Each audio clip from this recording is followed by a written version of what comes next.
কওমি সুন্নি বা আমরা যদি এক না থাকতে পারি তাহলে বাতিলরা আমাদেরকে এইভাবে পিষে শেষ করে দিবে। আর যদি আমরা কওমি বলেন, সুন্নি বলেন, আলিয়া বলেন, কওমি বলেন, সবাই যদি আমরা এক থাকতে পারি, এই যে দেখুন অনেকগুলো, যদি আমরা এক থাকতে পারি তাহলে বাতিলরা আমাদেরকে পিষতে চাইবে, ভাঙ্গা যাবে না। একটাকে যেভাবে ঠাস করে ভাঙ্গা যায়, যদি একত্রে সবগুলোকে একসাথে রেখে কেউ ভাঙতে চায় তাহলে আগে সে ভাঙবে, এরপরে এগুলো ভাঙবে। ঠিক তেমনিভাবে আমরা যদি এগুলোর মতো ঐক্যবদ্ধ হয়ে থাকতে পারি তাহলে সারা দুনিয়ার কাফের, মুশরিক, ইহুদি, ইসলাম বিদ্বেষী নাস্তিক্যবাদীরা আমাদেরকে ইনশাআল্লাহ মাটির সাথে মেশাতে পারবে না। আর আমরা যদি সুন্নি, কওমি বিভিন্ন মতের দ্বন্দ্ব নিয়ে একে অপরের উপর আমরা যদি হামলায় লেলিয়ে পড়ি, একে অপরকে যদি শত্রু ভাবা শুরু করে দিই, তাহলে এই যে এটা যেভাবে পিষে যায়, কাফেররা, নাস্তিক্যবাদীরা আমাদেরকে এভাবে একা পেয়ে পিষে শেষ করে দিবে। সুতরাং আমাদেরকে আজই সতর্ক হতে হবে। প্রিয় দর্শক, উম্মুল মাদারিস চট্টগ্রামের হাটহাজারী মাদ্রাসার তোলাবায়ে আজম ছাত্র বন্ধুদের উপর হামলা হয়েছে, এরকম একটি ঘটনা বিভিন্ন সোশ্যাল সাইট থেকে আমরা জানতে পেরেছি। বিষয়টি অত্যন্ত দুঃখজনক। আমরা রোজ টিভি 24-এর পর্দায় আজকে সুন্নি ভাইদেরকেও বলবো এবং কওমি ভাইদেরকেও বলবো যে আল্লামা দিলওয়ার হোসেন সাঈদী রহিমাহুল্লাহ তিনি ইন্তেকালের আগে একটি বক্তব্য দিয়েছিলেন সিলেটের বুকে। সিলেট ঐতিহাসিক আলিয়া মাদ্রাসা ময়দানে লক্ষ লক্ষ মুসলমানদের মাঝে তিনি আমাদের জন্য ঐতিহাসিক একটি বক্তব্য রেখে গিয়েছিলেন। তিনি সেখানে বলেছিলেন যে কওমি হচ্ছে আমার এক চোখ, আলিয়া হচ্ছে আমার আরেক চোখ। অর্থাৎ চোখ যেমন একজন মানুষকে দেখতে দুটোটাই প্রয়োজন হয়, ঠিক তেমনিভাবে আমাদেরকে আল্লাহর দ্বীন প্রতিষ্ঠার জন্য কওমিয়া বলেন, সুন্নিয়া বলেন, আলিয়া বলেন, তারপরে কওমিয়া বলেন, সবাইকে আমাদের প্রয়োজন। মিলেমিশে আমাদের প্রত্যেকেরই থাকা প্রয়োজন। এই নসিহত যদি আমরা নিজেদের মধ্যে ফিট করতে না পারি তাহলে আমাদের সামনে ভয়ঙ্কর অন্ধকারের দিন আসতেছে। কেমন অন্ধকারের দিন?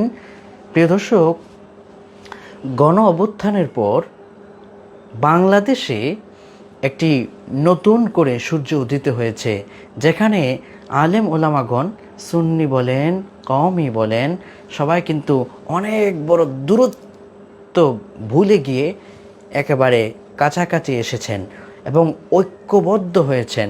এবং এই যে সবাই ঐক্যবদ্ধ হওয়ার এই দৃষ্টান্ত দেখে এক শ্রেণীর বাতিল, রাম, বাম, কাফের, মুশরিকদের পা চাটা গোলাম যারা নাস্তিক্যবাদীরা, তারা এটা সহ্য করতে পারে নাই। তারা এটা সহ্য করতে না পারে, তারা এখন ফাঁদ পেতে বসে আছে। চট্টগ্রামের হাটহাজারী মাদ্রাসার ছাত্রদের উপরে হামলা এবং সুন্নি ভাইদের এবং এই কওমি ভাইদের উভয়ের মধ্যে সংঘর্ষ বাঁধানোর জন্য এটা একটা নতুন ফাঁদ চলছে। যদি এই ফাঁদে আমরা পা দেই তাহলে বাংলাদেশ থেকে ইসলাম নামক মহা নিয়ামতকে নিশ্চিহ্ন করার জন্য নাস্তিক্যবাদীরা সুযোগ পেয়ে বসবে। এমন ভুলটি আমাদের কখনো করা যাবে না। প্রিয় দর্শক, যখন ওরা দেখতে পেয়েছে আমরা ঐক্যবদ্ধ হয়ে গিয়েছি, তখন তারা চিন্তা করেছে এভাবে তাদেরকে ঐক্যবদ্ধ থাকতে দেয়া যাবে না, তাদের মধ্যে ফাটল সৃষ্টি করতে হবে। বিভিন্ন রকমের ইস্যু তৈরি করে ফাটল সৃষ্টি করার জন্য তারা কিন্তু আমাদের পিছনে লেগে আছে। মনে রাখবেন, যদি বর্তমানে হাটহাজারী মাদ্রাসার কওমি তোলাবায়ে আজম ছাত্র বন্ধুদের উপর যে হামলা হয়েছে, ইহাকে কেন্দ্র করে যদি পাল্টাপাল্টি একে অপরের উপর এভাবে যদি আমাদের চলতে থাকে তাহলে এমন একটি ঘটনা ঘটতে পারে যে দিন শেষে কে বা কাহারা বিভিন্ন মন্দিরে হামলা করতে পারে এবং হিন্দুরা এটাকে কেন্দ্র করে হিন্দুদেরকে উস্কিয়ে দিতে পারে। হিন্দু ভাইয়েরা কিন্তু কখনো, তারা হিন্দুত্ববাদী ভাইদের সঙ্গে কথা বলে দেখেছি যে তারা কখনো আমাদের ইসলামের উপর তারা কখনো আক্রমণাত্মক কিছু করার জন্য কখনো তারা চিন্তাই করে না। তাদেরকে উস্কিয়ে দেয় একটি মহল এবং হিন্দু ভাই বোনেদেরকে উস্কিয়ে দিয়ে তাদেরকে রাজপথে নামাতে পারে এক শ্রেণী। এবং এখান থেকে ইসকনও নেমে এই মুসলমান আমাদের সঙ্গে একটা নানান একটা বাধা, একটা দাঙ্গা সৃষ্টি করে দিয়ে বাংলাদেশের চিত্রটা ভিন দেশে ফুটিয়ে তুলে বাংলাদেশের মুসলমানদেরকে জঙ্গি নামে বিবেচিত করার সুদূর চক্রান্ত কিন্তু এই দাঙ্গার এই পরিস্থিতির মাধ্যমে হতে পারে। এজন্যে আমি সকলকেই অনুরোধ করছি, আমি মানুষটা ছোট, কিন্তু আমার কথাগুলো দয়া করে একটু বিবেচনায় নেওয়ার অনুরোধ করছি। আমাদের প্রত্যেককে, আমাদের এখন দ্বন্দ্ব করার কোনো সুযোগ নেই। এখন এই মুহূর্তে আমরা কে আলিয়া, কে কওমি, কে সুন্নি, কে বিভিন্ন মতের, এটা আমরা ভুলে গিয়ে আমাদেরকে এই মুহূর্তে সকলকে এটাই চিন্তা করতে হবে, আমাদের কালেমা এক, আমাদের আল্লাহ এক, আমাদের কাবা এক, আমাদের কোরআনে কারীম এক, আমাদের আদর্শ নবী মুহাম্মদ সাল্লাল্লাহু আলাইহি ওয়াসাল্লাম এক। তাহলে আমাদের সব কিছুই তো এক। তাহলে আমরা কিছু কিছু মতবাদের কারণে একে অপরকে কেন আমরা শত্রু মনে করব? শত্রু মনে না করে আমরা একে অপরকে বুকে টেনে আমাদেরকে নিতে হবে। অনুরোধ করছি সকলের প্রতি।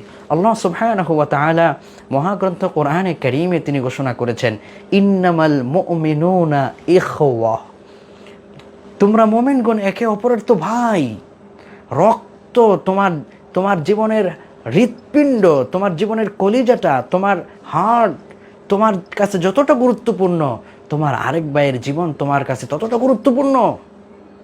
ফাসলিহু বাইনা আখওয়াইকুম, হ্যাঁ তোমাদের ভাইয়ের ভুল হতে পারে, আমাদের মতের ভুল থাকতে পারে, কেউ মিলাদ পড়ছে কেউ পড়ছে না, কেউ দাঁড়িয়ে কিয়াম করছে কেউ করছে না, কেউ টুপি এটা দিচ্ছে কেউ অন্যটা দিচ্ছে, কেউ কারো মত এটা কারো মত ওইটা। এই মতের ভিন্নতা আমাদের মধ্যে থাকতে পারে, কিন্তু সেটার জন্য একে অপরকে তো আমরা শত্রু বানাতে পারি না। আমরা আমাদের পিছনের মুরব্বিয়ানে আজমদের ইতিহাস আমরা দেখেছি, যে কওমি মুরব্বিয়ানে আজম যারা ছিলেন, পিছনের ইতিহাস যদি একটু দেখেন, ওই মুরব্বিয়ানে আজমরা এতটা বিনয়ী ছিলেন সুন্নি মুরব্বিয়ানে আজমদের উপর। তারা একে অপরের সাথে মিলেমিশে ছিলেন, হাসি মুখ নিয়ে কথা বলতেন, সাক্ষাতে হাসি মুখে কথা বলতেন, সুবহানাল্লাহ বিহামদি। এবং সুন্নি ওলামা হযরতদেরও আমরা দেখেছি যে মুরব্বিয়ানে আজমদের আমরা ইতিহাস আমরা শুনেছি, পড়েছি যে ওনারা সুন্নি ওলামাদের বড় বড় বাগা বাগা দ্বারা মুহাদ্দিস মুফাসসির যারা জামিয়া চালাতেন, ওনারাও কওমি ওলামাদের প্রতি হাসি মুখ দিয়ে কথা বলতেন। সেই ইতিহাস আমরা কেন ভুলে গিয়েছি? আমাদের মতের মধ্যে ভিন্নতা থাকতে পারে, কিন্তু আমরা মুসলমান, আমরা একে অপরকে বুকে জড়িয়ে নেব। আমার মাথায় টুপি রয়েছে, ওনার মাথায় টুপি রয়েছে, যদি আমরা টুপিওয়ালারাই যদি আমরা একে অপরকে শত্রু বানিয়ে নিই, তো আমাদের বন্ধু ভাববে কে? কে আমাদের বন্ধু ভাববে? আজকে যদি কেউ ডাক দেয় যে নবী মুহাম্মদ সাল্লাল্লাহু আলাইহি ওয়াসাল্লামের জন্য কলিজা ভরা রক্ত দিতে হবে, তাজা রক্ত, সুন্নি ভাইয়েরা আগে দৌড়ে নেমে আসবেন, কওমি ভাইয়েরা নেমে আসবেন। টুপি যাদের আছে, যে মুসলমান, তার মত ভিন্ন থাকতে পারে, সে আহলে হাদিস হতে পারে, সে তারপরে ওই যে কি শাফিঈ হতে পারে, হানবলি মাযহাবের হতে পারে, মালিকি মাযহাবের হতে পারে, বিভিন্ন রকমের মাযহাব মত ভিন্নতা থাকতে পারে, কিন্তু আল্লাহর হাবিব সাল্লাল্লাহু আলাইহি ওয়াসাল্লামের জীবন, তার চরিত্র আদর্শকে যেন পৃথিবীর বুকে কেউ নিশ্চিহ্ন করতে না পারে, তার আদর্শ সম্মানের প্রতিষ্ঠার জন্য জীবন যদি দিতে চায়, তাহলে সবাই তো জীবন দিবে। এখানে তো নাস্তিক এসে জীবন দেবে না, এখানে তো কাফিররা এসে জীবন দেবে না। তা আমরা রাসূল আরবি সাল্লাল্লাহু আলাইহি সাল্লামের জন্য আমরা যারা জীবন দিতে রাজি আছি, আমরা যারা কোরআনকে এক কিতাব মনে করি, আমাদের মধ্যে ফাটল সৃষ্টি হওয়াটা দূর থেকে শয়তান এটার এই দৃশ্য থেকে সুযোগ নিতে পারে, নাস্তিক্যবাদীরা সুযোগ নিতে পারে, যারা বাংলার মাটি থেকে ইসলামকে নিশ্চিহ্ন করার জন্য একের পর এক ষড়যন্ত্র করে যাচ্ছে, তারা সুযোগ নিতে পারে। এই জন্যে আমরা তাদেরকে সেই সুযোগ দিব না যেন আমাদের মধ্যে এই ফাটল, এই দাঙ্গা লাগিয়ে যেন তৃতীয় আরেকটি মহল বাংলাদেশ থেকে ইসলামের এই ভূখণ্ডকে, এই জমিনকে তারা তাদের মতো করে নাস্তিক্য মতবাদ প্রতিষ্ঠা করবে। এই সুযোগটা কিন্তু নাস্তিক্যবাদীদের দেওয়া যাবে না, কোরআন বিরোধীদের দেওয়া যাবে না। এজন্য আমাদেরকে মতের ভিন্ন থাকতে পারে, কিন্তু আমরা এক থাকব। যদি আমরা এক থাকি, পুরো পৃথিবী আমাদেরকে নিশ্চিহ্ন করতে পারবে না ইনশাআল্লাহ। আমরা সবাই ঐক্যমত হয়ে কোরআনের রাজ বাংলার মাটিতে ইনশাআল্লাহ কায়েম করতে সক্ষম হব। আর যদি আমরা আস্তে আস্তে করে গুত্র ভেদে আমরা যদি একে অপরের শত্রু হয়ে যায়, তাহলে এক এক করে আমাদের প্রত্যেককেই কিন্তু টুপিওয়ালা ভেবে শেষ করে দিলে পরে আফসোস করা ছাড়া আর কিছুই থাকবে না। এজন্যে আমি বিনীতভাবে প্রত্যেকের প্রতি, আহলে হাদিস ভাই বলেন, সুন্নি ভাই বলেন, কওমি ভাই বলেন, আমরা যে যে মতেরই আছি, আমরা কালেমা এক, আমাদের কোরআন এক, আমরা ঐক্যবদ্ধ হয়ে যাব। আমরা আমাদেরকে কে উস্কে দিচ্ছে, ওই উস্কানিদাতার কথায় আমরা কান না দিয়ে যে কালেমা পড়েছে আমি তার প্রতি আমার হৃদয়টা উজাড় করে দিই। যে কালেমা পড়েছে, যে কোরআন পড়ছে, আমি তার জন্য হৃদয়টা উজাড় করে দিই। এভাবে যদি একে অপরকে আমরা বুকে টেনে নিতে পারি, ইনশাআল্লাহ শয়তান কোনো সুযোগ নিতে পারবে না। এই জন্য আল্লাহ সুবহানাহু ওয়া তাআলা বলেছেন যে তোমরা ওই দিকে ফিরে যাও। লাকাদ কানা লাকুম ফি রাসূলিল্লাহি উসওয়াতুন হাসানা। তোমাদের জন্য একমাত্র গ্রহণযোগ্য আদর্শ হচ্ছে নবী আলাইহিস সালামের জীবনের মধ্যেই। ওয়া ইন্নাকা লাআলা খুলুকিন আযীম। সুবহানাল্লাহ, হে রাসূল, আপনার চরিত্র সর্বোত্তম, পবিত্র, শ্রেষ্ঠতম চরিত্রের উপরে আপনি প্রতিষ্ঠিত। কি চরিত্র আমার হাবিব সাল্লাল্লাহু আলাইহি ওয়াসাল্লামের! আনাস বিন মালিক রাদিয়াল্লাহু আনহু তিনি কি বলেছেন যে আমি নবী আলাইহিস সালামের দরবারে 10 বছর খেদমত করেছি। হাদ্দাসানা কুতাইবাহ ইবনে সাঈদ হাদ্দাসানা জাফর ইবনে সুলাইমান আদ-দুবাঈ আন সাবিত আন আনাস ইবনে মালিক قال قدمت رسول الله صلى الله عليه وسلم 10 سنين। আমি নবী আলাইহিস সালামের পবিত্র দরবারে 10 বছর খিদমত করেছি। কি আদর্শ আমার প্রাণ প্রিয় নবী আলাইহিস সালামের, যে তিনি 10 বছরের ভিতরে 1 সেকেন্ডের জন্য তিনি আমাকে ধমক দিয়ে কথা বলেন নাই, অথচ আমি অনেক ভুল করেছিলাম। সুবহানাল্লাহি বিহামদি, সুবহানাল্লাহিল আযীম। তিনি আমাকে ধমক দেননি, বরং তিনি আমাকে এই 10 বছরের ভিতরে শুধু দোয়াই করেছেন। আমরা তো সেই প্রিয় নবীর উম্মত। এই জন্য আমরা, আমাদের মতের মধ্যে ভিন্নতা থাকতে পারে, সেটা আমরা একসাথে বসে মিলেমিশে একজনের আরেকজনেরটা শুনবো, একে অপরেরটা শুনবো, শুনে আস্তে আস্তে আমরা মিলেমিশে আমরা এটার সমাধান করে নেব বসে। কিন্তু আমাদের এই ছোটোখাটো এই বিষয়গুলোকে নিয়ে কেন্দ্র করে বিশাল বড় দাঙ্গা তৈরি হোক, অন্যের উপর হামলা হোক, রক্তক্ষরণ হোক, এটা কখনো কারো কাম্য নয়। এটা আমরা এই বাংলাদেশ, এই নতুন এই সুন্দর সোনার বাংলাদেশে আমরা কেউ দেখতে চাই না। আল্লাহ আমাদেরকে সঠিক বুঝ যেন দান করেন। মাঝখান দিয়ে যে সমস্ত কথাগুলো আমরা বিভিন্ন সোশ্যাল মিডিয়ায় বিভিন্ন মাধ্যমে দেখতে পেয়েছি, তাদের কাছেও অনুরোধ থাকবে যে মিডিল ফিঙ্গার, অন্যরকম আঙ্গুল দিয়ে ইশারা করে এটা এক ধরনের উস্কানি দেওয়াটা, এটাও কিন্তু অসুন্দর। আবার উপর থেকে গরম পানি নাকি মেরেছে, এটাও যদি সত্যি হয়ে থাকে ঘটনা, তাহলে এটাও কিন্তু বেমানান। আমরা একে অপরের প্রতি এরকম কেন হব? এবং জুলুসের গাড়ি থেকে গান বাজানোর একটা ভিডিও ভাইরাল হয়েছে। দেখুন, আমরা মুসলমান, আমরা এখানে নবী আলাইহিস সালামের যারাই গিয়েছে ভালোবাসার দাবি থেকে গিয়েছেন, কিন্তু জুলুসের, নবীজির সম্মানের জায়গায়, ভালোবাসার জায়গায় এখানে দাঁড়িয়ে গান বাজানো, ভিন তরিকার যারা, মানে ভিন ধর্মাবলম্বী যারা খ্রিস্টান, ইহুদি, তারা মনে করবে ইসলামটা মনে হয় এরকমই, যে তারা নবী আলাইহিস সালামের সম্মানের এই দেখানোর জন্য তারা গাড়িতে করে গান করছে, এটা মনে হয় তাদের ইসলামে আছে। যদি এরকম ভিন ধর্মাবলম্বীরা মনে করে আমাদের ইসলামটা তাদের কাছে ছোট হয়ে যাবে।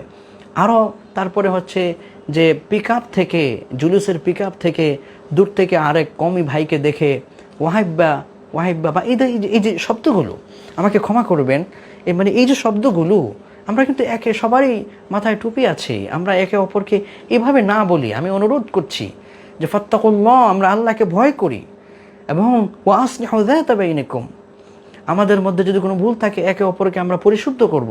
কিন্তু লোকালয়ে এভাবে একে অপরকে যদি আমরা তিরস্কার করি, অন্যরা দেখে, নাস্তিকরা দেখে, আমাদেরকে দেখে হাসবে, এবং আমরা ফেসবুকে পোস্ট করে অমুক জায়গায় সকলে আসতে হবে, আজকে উচিত শিক্ষা দিতে হবে, এই ধরনের যে বিভিন্ন রকমের পোস্ট, উস্কানিমূলক পোস্ট একে অপরের, আমাদের সবারই আলহামদুলিল্লাহ টুপি আছে, দাঁড়িয়ে আছে, আমরা সকলেই কোরআনে কারীমকে ভালোবাসি, আমাদের তো এগুলো বেমানান, আমরা তো এটা করতেই পারি না।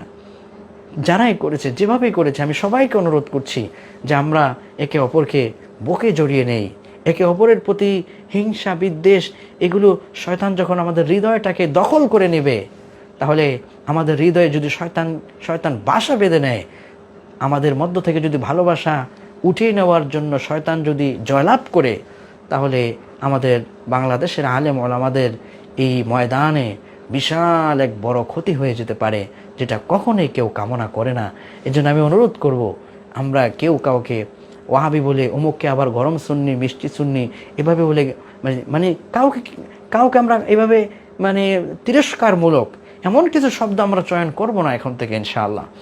আমরা যারা আছি আমাদের বাংলা 56,000 বর্গ মাইলের এই বাংলাদেশে একে অপরকে ভালোবাসা দিয়ে আমরা এভাবে করে এগিয়ে নিব। আমরা ঐক্যবদ্ধ হয়ে সামনে এগিয়ে যেতে চাই এবং আমাদের প্রত্যেকের লক্ষ্য একটাই, নবী আলাইহিস সালামের আদর্শ যেন সারা দুনিয়ায় ছড়িয়ে পড়ে, বাংলার প্রতিটি ঘরে ঘরে ছড়িয়ে পড়ে, কোরআনে কারীমের বিধানের আইন যেন সর্বত্র চলে। আলা লাহুল খালকু ওয়াল আমর তাবারাকাল্লাহু রাব্বুল আলামিন, সৃষ্টি যার, বিধান চলবে তার, সে মহান আল্লাহ রাব্বুল আলামিনের বিধান প্রতিষ্ঠার জন্য আমাদের প্রত্যেককে ঐক্যবদ্ধ হয়ে রাজপথে যে যেখানে যেভাবে ভূমিকা রাখার প্রয়োজন, আসুন আমরা ঐক্যবদ্ধ হয়ে ইসলামের জন্য সবাই একে অপরকে ভালোবাসি, বিদ্বেষ থেকে আমরা দূরে থাকি, একে অপরকে বুকে টেনে নেই।